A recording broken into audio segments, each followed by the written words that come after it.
Au nom du Père et du Fils et du Saint-Esprit. Amen. Viens, Esprit Saint, sanctifie-nous. Viens, Esprit de force, fortifie-nous. Viens, Esprit de science, enseigne-nous. Viens, Esprit de crainte de Dieu, garde-nous. Envoie ton Esprit et tout sera créé et tu renouvelleras la face de la terre.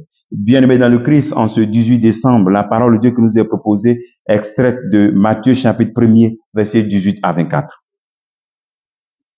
Voici comment fut engendré Jésus-Christ. Marie, sa mère, avait été accordée en mariage à Joseph. Avant qu'ils aient habité ensemble, elle fut enceinte par l'onction du Saint-Esprit. Joseph, son époux, qui était un homme juste et ne voulait pas la dénoncer publiquement, décida de la renvoyer en secret.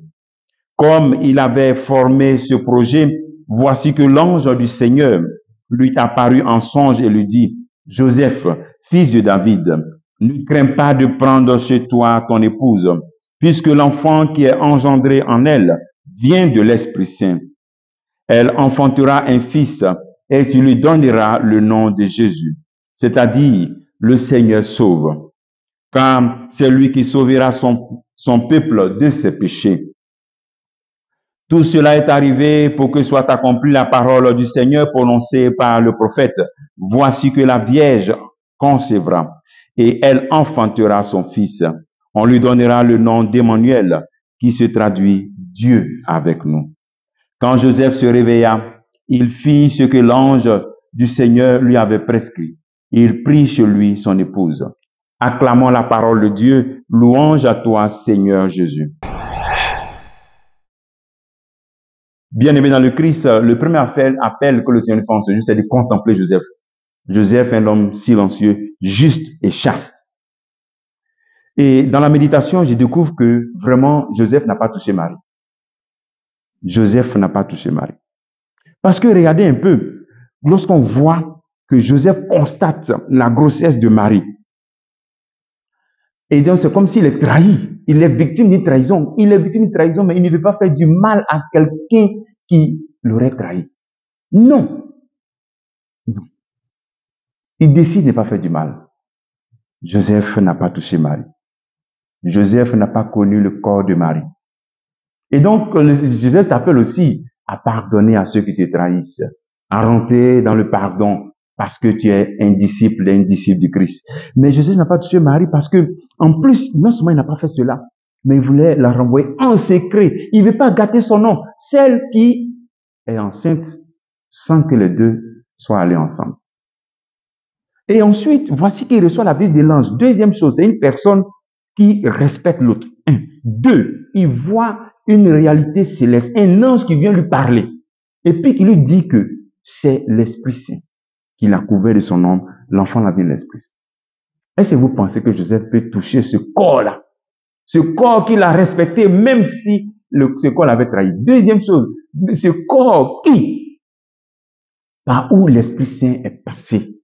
Et il y a un envoyé de Dieu qui est venu lui parler. Peut-être que toi, tu peux le faire, mais Joseph n'est pas capable de toucher encore ce corps-là. Joseph n'a pas touché Marie. Voici un peu la connaissance, la révélation. On te dit non, les passages bibliques. La révélation de Dieu est plus grande que la Bible. Donc, voici la mission que le Seigneur te donne aussi à toi. Si Joseph a eu cette attitude envers le corps de Marie, il faut que tu apprennes aussi à respecter ton corps, qui est le temple de l'Esprit Saint. Et aussi, tu apprennes à respecter le corps de l'autre, qui est le temple de l'Esprit Saint. C'est-à-dire avoir cette attitude de regard respectueux. Pas parce qu'il y a des désirs sexuels que je dois me laisser aller par mes désirs. Donc, demandez à Joseph la grâce de la pureté, la grâce de respecter mon corps, le temple de l'Esprit Saint. Quand Joseph a pris conscience que ce corps-là, l'Esprit Saint est passé, il n'a pas eu le courage, il ne pouvait pas. Donc, il a vu que sa mission était de garder Marie, de protéger ce corps par où l'Esprit Saint est passé. Est-ce que toi, tu as cette même attitude de protéger, de garder, de donner? Le deuxième appel, c'est le nom de Jésus. Le Seigneur sauve. Le Seigneur sauve. Car il est venu sauver son peuple de ses péchés. Le Seigneur sauve. Celui-ci, Jésus vient pour sauver son peuple de ses péchés. Mais s'il t'a sauvé de ton péché, il l'a fait au baptême. Maintenant, après le baptême, c'est fini. Tu es assis dans le péché.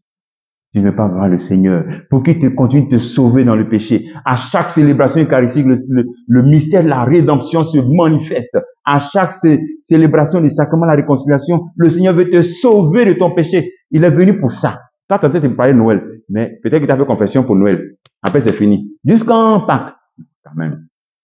Cette grâce-là, il faut la saisir. Le Seigneur sauve. Il est venu pour te sauver. Il est venu pour te sauver. Saisis cette opportunité. Ne laisse pas le temps passer. Comme action que tu poses à ce jour, c'est de rencontrer le Seigneur et de dire, Seigneur, sauve-moi. Et après, va te confesser. Que le Seigneur te bénisse au nom du Père, du Fils et du Saint-Esprit.